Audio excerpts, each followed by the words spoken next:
full disclosure here, Colin is on the board of directors, and he's there's a reason he's building up. I'll see you at the meeting next week, right? So I have apparently 5 minutes to get you guys excited about charcoal. Now, I never thought charcoal was something that I would ever be interested in. Who grows up as a kid and says, I want to make charcoal? Like, no normal kid. I certainly didn't. Yep. But well, if being dean doesn't work out, I got a job for you. So how did I get into this crazy charcoal concept here? So in a past life, it seems like, long ago, I lived in Chile, and I was a mining geologist. I was the guy that made pits in the ground like this just to pull out a little bit of copper and line your pipes to your house.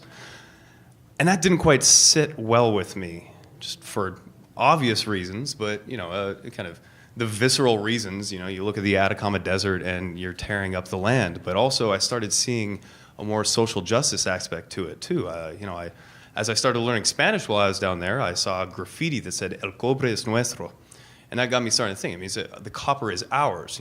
I was working for a multinational company that was extracting a resource at their benefit, and the people of Haiti, or is that Haiti? I get all the countries mixed up, right? People of Chile were not necessarily seeing a benefit, and that weighed on me. And I thought, I want to do something about that. What can I do? Well, hey, there's this cool school of sustainability. That sounds like a great place to, stretch my feet in the world of resource use and social justice and see what I can do there. As I got there, I kind of fell backwards into this opportunity in Haiti to work in charcoal production. So I did my master's thesis mostly in Haiti. I mean, it was completely in Haiti, looking at the opportunity to use something called biochar. This is when you make essentially a sustainable charcoal, mix it into the soil, does all these amazing things, increases crop yields, et cetera. It's fantastic. And out of this idea kind of grew the company that I founded with my high school buddy in Haiti called Carbon Roots. So at the School of Sustainability, I found opportunities for the master's thesis, obviously. That was, the number one thing to check off the list. Otherwise, I wouldn't get out of here. The amazing collaboration opportunities. Like I said, Colin, who I met here, he's now on our board of directors, and we continue to collaborate throughout our professional careers. Seed funding, the first money we got to start this company came from ASU. I mean, that's not a small thing. When not many other people wanted to even take the risk of looking at us, let alone giving us some money. And so, again, the board of directors is, we had a couple other faculty on the board of directors as well, right off the bat. Okay, so what do we actually do, though? So we pivoted from biochar. Turns out people in Haiti don't really, there's a lot of barriers to changing the fundamental way people do agriculture. That's not easy. And we saw an easy way out.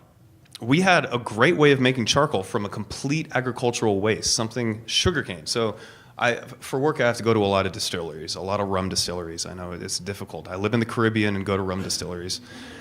But there's a lot of waste that comes out of these rum distilleries. What you see on the left there, that's called bagasse. That's sugarcane waste. After they press it to extract the sugar syrup, they have literally hundreds of thousands of tons of this left over.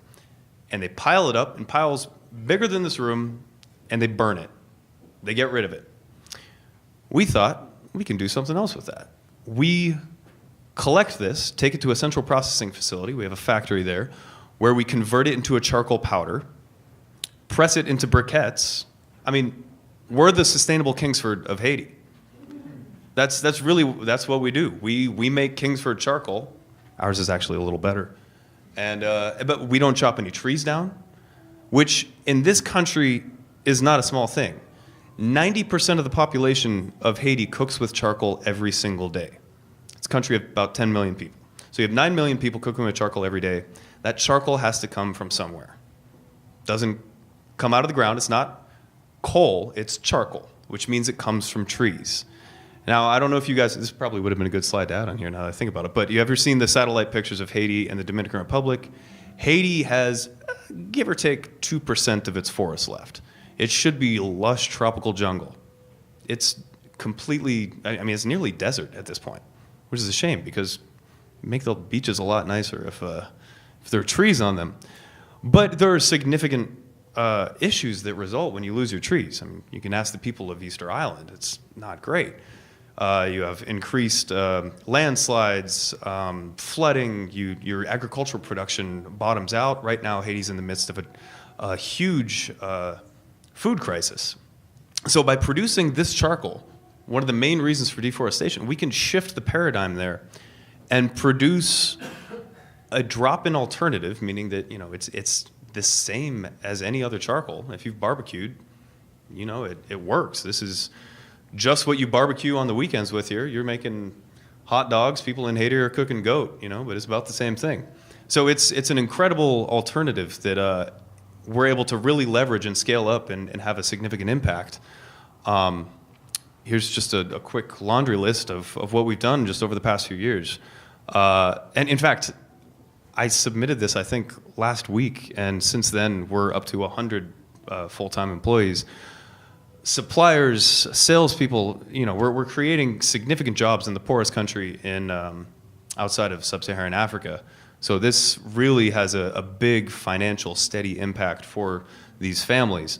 About 5 tons of charcoal produced per day, which makes us now the single largest producer in the entire country. And then here's the fun part. So essentially every bit of charcoal that people use that is ours is charcoal produced from a tree that hasn't been consumed. By our back of the envelope math, because to do this properly you have to know how much a tree weighs, and if you can tell me the average weight of a tree, I'll give you a sack of charcoal.